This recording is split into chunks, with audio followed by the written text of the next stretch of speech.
Success isn't random. It follows a code. Welcome to the Conant Code, where we break down the strategies, challenge the myths, and uncover the truth in 5 minutes or less. Now, let's crack the code. So you're in the grocery store, not because you want to be, because someone sent you there. And now you're standing in aisle 4, staring at a wall of tomato sauce. It's not a shelf. It's a red tidal wave. Prego, Ragu, Rouse, Bertolli, Classico, the store's private brand. Then there's roasted garlic, spicy arrabbiata, organic, rustic organic, Tuscan style, vodka infused, low sodium, basil forward, chunky garden. What the hell's chunky garden? You came in for pasta sauce. Now you're questioning every decision you've ever made. Here's the thing. That wall of sauce, it's not by accident. It's a strategy. And it started with a failure. Let's rewind. It's the early 1980s.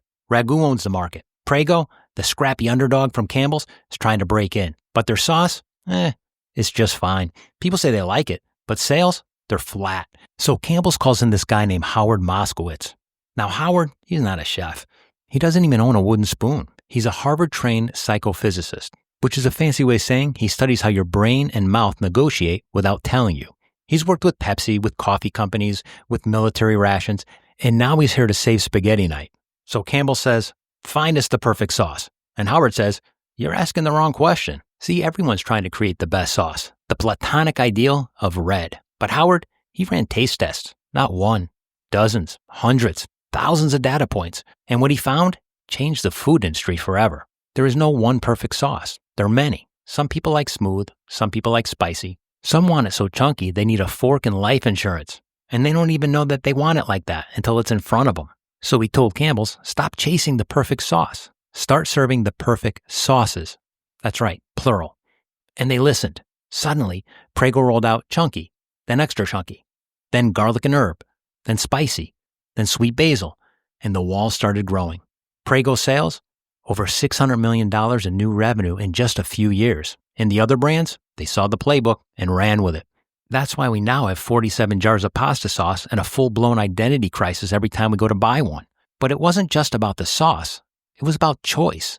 Howard unlocked something bigger. People don't know what they want until they see it. We don't want more options. We want the right options for us. And businesses that figured it out, they win. This wasn't marketing fluff. It was data, psychology, segmentation, decades before Instagram knew your dog's birthday. So when you're standing in the aisle overwhelmed by 12 variations of marinara, you're not lost. You're just inside somebody else's successful experiment. The lesson? Trying to be everything to everyone is a one-way trip to bland. But showing up exactly how some people want, that's power. That's profit.